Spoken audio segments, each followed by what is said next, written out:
Ассалаумағалейкум жекпе-жек сүйер қауым, бірге азамат және бүгін біз ММА туралы сөз қозғайтын боламыз. Шавкат Рахмонов болашақ қарсыласынан айырылып қалды. Австралиялық Джек Делла Мадалена ұзақ уақыт бойы батырымызды жекпе-жекке шақырғасын, кездесуі тамыз айында UFC 305 турнирінде өтуі керек еді. Алайда Мадалена ауыр жарақат алып, ота жасатуына байланысты Шавкаттың келесі қарсыласы белгісіз. Дегенмен осы жаңалықты естіп, бір жауынгер Рахмоновты жекпе-жекке шақырды. 2020 жылғы үздік нокаут иегері жартылай орта салмақ дәрежесінде қатарынан 4 жеңіс сериясіне келе жатқан Хоаким Бакли. Тіпті шақырту тастау былай тұрсын, Шавкатты о дүниеге аттандырамын деп желіге салып қойған еді.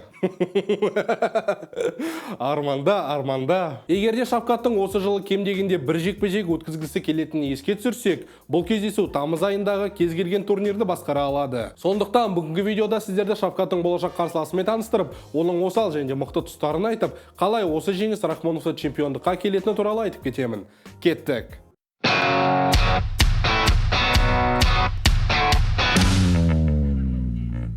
Достар, сіздердің қолдауларыңыздың арқасында біздің арнамыз күннен күнге дамып келе жатыр. Енді бастап жатырғанда бұндай көрермендер санын тек армандайтын едім. Ал қазір әр видеомызды қолдап, лайк пен комментарияларыңызды аямай келе жатсыздар. Сондықтан сіздерге мыңда бір алғыс. Осы видеоға да лайк басып, комментарий жазып, арнаға тіркелуді ұмытпаңыздар. Сонымен қатар видеоны достарыңызға жіберіп, қазақ тіліндегі контентті бірге дамытайық. Қазақстанның ең үздік жауынгері Шавкат Рахмонов жарақатынан айығып, дайындығын бастап жатыр. Мен де, сіздер де Шавкаттың тезірек чемпиондығы үшін жекпе-жек өткізгенін қалаймыз. Алайда чемпиондық айқасы тек шілде айының соңында өтетін болғасын, кем дегенде жарты жыл демалып, келесі үміткерді қарастырады. Сондықтан бекер күтіп отырмай, кем дегенде бір жекпе-жек өткізіп, міндетті үміткер ретінде орныққан жөн. Өткен видеомызда біз Шавкат Рахмонов, Джек Делла Мадалена жекпе-жегі жайлы сөз қозғаған едік. Қарамасаңдар кіріп таныссаңыздар болады. Мадаленаның жарақат алуына байланысты Шавкаттың келесі қарсыласы белгісіз.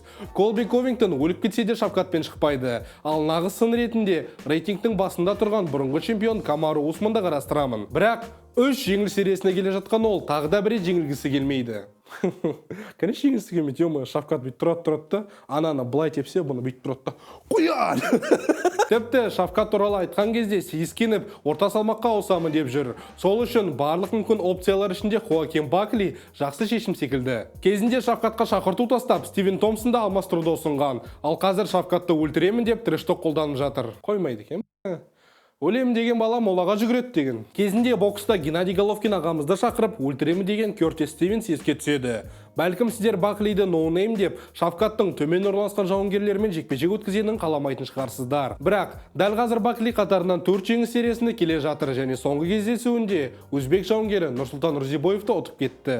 Жартылай орта салмақ рейтингісінде 11-ші орында орналасқанына қарамастан, топта орналасқан жауынгерлерден әлде қайда мықты. Кезінде осылай қауіпті проспектті ұтып, чемпиондық айқасқа қол жеткізген жауынгерлер көп. Солардың ішінде айқын көзге түсетін Дастин Порье. Гейджиден ауыр нокаутқа құлағасын, ешкім оны чемпиондық айқаста көрмеген еді. Алайда Бенуа Сен-Дени атты проспект тұтқасын Ислам Махачевке қарсы чемпиондық жекпе-жек өткізді. Дәл осы жолмен Шавкат жүріп, құтырған баланың аузын жапса, чемпиондық айқасқа басты үміткер болар. 30 жастағы Хоаким Бакли Сент-Луис қаласында туып өскен. Жастайынан ата-аналарынан айырылғасын, болашақ UFC жауынгерін апасы өсірген. Дәл осы апасы Баклидің спортпен айналысуына себеп болған еді. 4 жыл бойы күреспен айналысып, ары қарай аралас жекпе-жекке көшуді жөн көрді. Мурсиеладжо ММА залына барып, Фини атты бапкермен бірден жақсы қарым-қатынас құрды. Тіпті Хоакин әкесіз өскесін, дәл осы бапкер әкесінің орнын басты. Өзінің айтуы бойынша алғаш жекпе-жегінде қатты қобалжып, не істерін білмеген. Алайда біраз соққы өткізіп алғасын, нағыз жануарға айналып, қартасын сабап жүріп ұрған еді.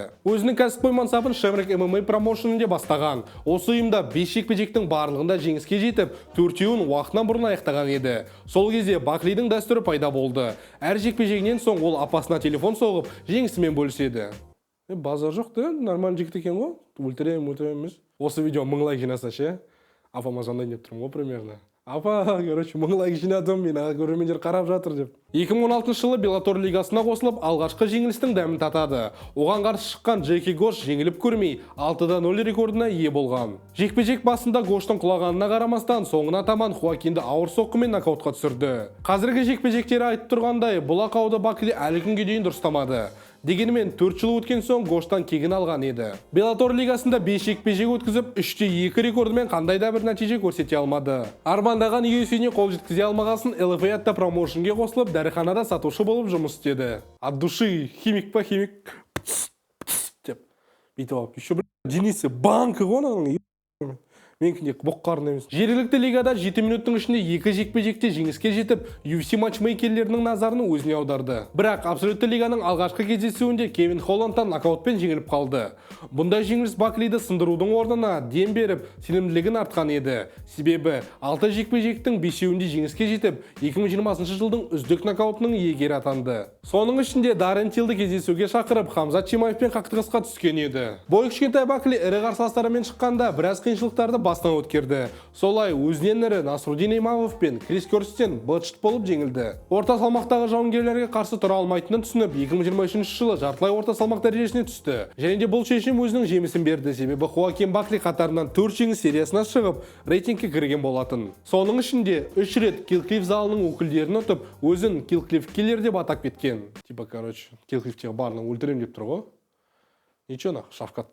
Соңғы жекпе-жегіне Нұрсұлтан Рузебоевпен кездесіп, төрешілердің шешімімен жеңіске жеткен болатын. Бәлкім естеріңізде болар, фейс-то-фейс кезінде Бакли өзбек жауынгеріне ақшаны лақтырып, қақтығыс тудырған еді. Кейін Баклиді ақштағы өзбектер ұстап алып, қаншалықты ақшалардың көп екенін көрсетті. Айтып кететін жай, дәл осы Нұрсұлтан Рузебоев Шавкатты жеңе алатынын айтып, болашақта кездесеміз деген еді. Ал Бакли болса алдымен Конор Макгрегорды жекпе-жекке шақырып, қазір Шавкатқа атылып, сазайын беремін деп айтып жүр. Ал енді жекпе-жектің талдауына көшейік.